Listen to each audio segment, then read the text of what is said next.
The shriek of tires still echoed in my head, a jagged reminder of the moment I'd pulled the old man from the crosswalk, his frail body trembling in my arms as the truck screamed past, missing us by inches. My heart had raced, not from bravery, but from the gut-deep terror of realizing how easily life could vanish in a blink. That was yesterday. Today, my ex-wife, Leah, stood at my door. Her eyes were wide, filled with something I couldn't quite name. Gratitude, maybe, or something darker, sharper. "I heard what you did," she said softly, her voice unsteady, like she was afraid the words might crack the air between us. "Can I come in?" It had been 2 years since I'd last seen her. 2 years since the divorce papers carved our marriage cleanly in half. Her auburn hair was shorter now, curling around her face in a way that made her look both achingly familiar and entirely new. The apartment smelled of stale coffee and sleepless nights. The air thickened as she stepped inside, bringing a wave of old memories and unspoken things with her. I moved aside, my gut twisting between longing and dread. Why was she here? The story of a rescue had spread quickly. Local hero saves elderly man. But Leah was never the sentimental type. She didn't come for flattery. She wanted something. She sat gingerly on the edge of my couch, her fingers tightening and loosening around the strap of her purse. "You save his life, Ben," she said, eyes flicking up to meet mine before sliding away. "That man, he's important to me." Her words hit like a punch, vague, heavy, and dangerous. Important how? Images flashed uninvited. Her with another man, someone older, someone I didn't know. I pushed them down, blaming old paranoia, the same poison that had eaten through our marriage once before. "Who is he?" I asked, my voice tighter than I meant. The room suddenly felt smaller. The low hum of the refrigerator buzzed against my nerves. Leah hesitated, her lips parting and closing again like she was testing every word before letting it go. "His name's Arthur," she said finally. "He's the friend, a mentor. He helped me through some dark times after we—" Her gaze fell to the floor. "After we split."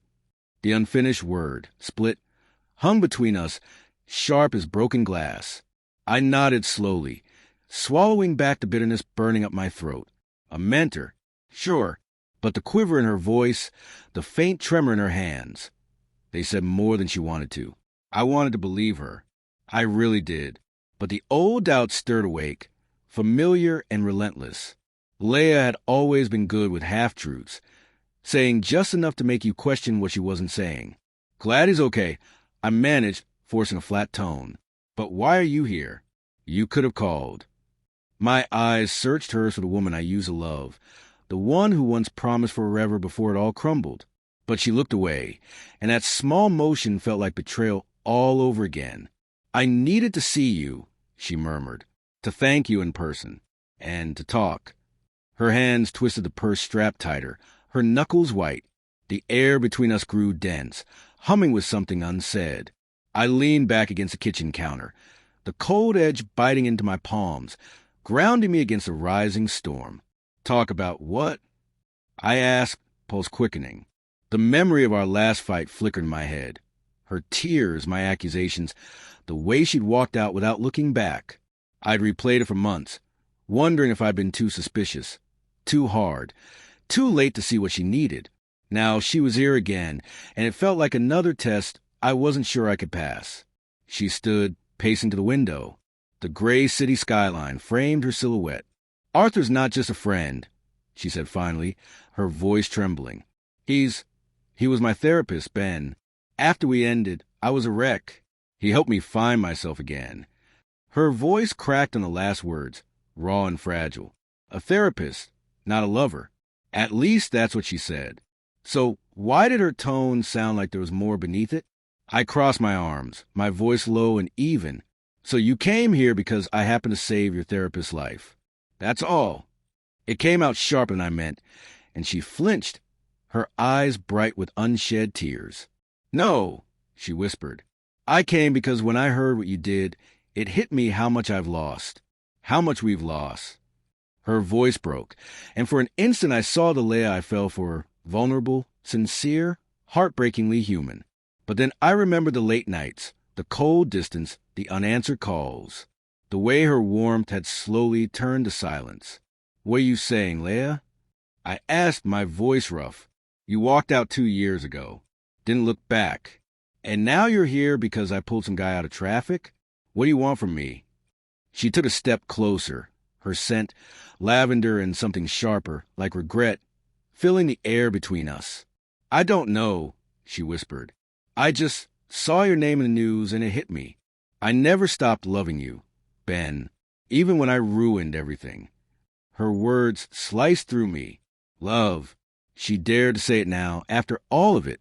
I wanted to believe her, to let those words comfort me. But the cracks were there, glaring. The hesitation when she said Arthur's name, the way her eyes had dodged mine. My thoughts spun, connecting fragments I'd ignored, her late-night sessions, her vague excuses, the nights she came home distant and distracted. Had she been lying then too? Was she lying now? "How did you mess it up?"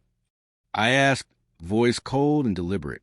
The room tilted slightly as the truth gathered on her lips, inevitable and cruel.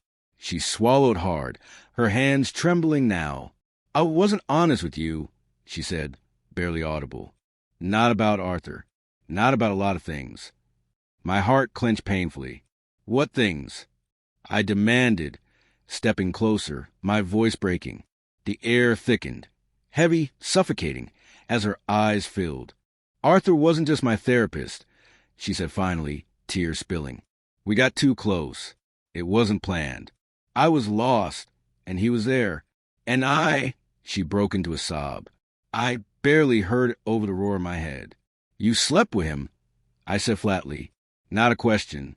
The truth landed like that truck all over again. Crushing, final. My fists curled tight, nails biting into my palms. The betrayal wasn't new. I'd suspected. I'd feared. But hearing it, knowing it, was a new kind of pain. "It wasn't like that," she cried, reaching for me. But I stepped back, putting distance between us like a wall. "It was a mistake, Ben," she choked. "I ended it. I swear I did." "Before or after you left me?" I snapped, my voice trembling with fury and heartbreak. "Before or after you let me believe I was the one who broke us." She crumpled, sinking onto the couch, face buried in her hands. "After," she whispered. "I didn't know how to tell you. I didn't want to hurt you more." I laughed, a hollow, bitter sound that barely resembled laughter. "Hurt me more," I said, the words scraping my throat, as if that's even possible. The room spun around me. The memory of the old man's grateful eyes blurred into the sight of Leah's tear-streaked face. I had saved Arthur's life, and in doing so, unearthed the truth that destroyed mine. The irony was brutal, poetic, even. I'd pulled a man back from death, only to watch the wreckage of my own heart. "Why now?" I rasped. "Why tell me this now?" "Because you deserve to know," she said, looking up, her eyes red and pleading. "And because I can't keep running from it. I thought I'd moved on, but seeing you again, it brought everything back. I still love you, Ben. I know I don't deserve you, but I had to try." Her words lingered in the air, fragile and desperate. A lifeline I couldn't bring myself to take. Love, trust, they were ashes now, scattered in the wreckage she left behind. I turned toward the window, the city a blur of gray and rain beyond the glass. My chest ached under the weight of everything we'd lost. Yesterday, I saved a life. Today, I couldn't save what was left of ours. "Get out," I said quietly, my voice steady despite the storm inside. She sobbed once, a small, broken sound, and I didn't turn around. The door clicked shut behind her, and the silence that followed was louder than any scream.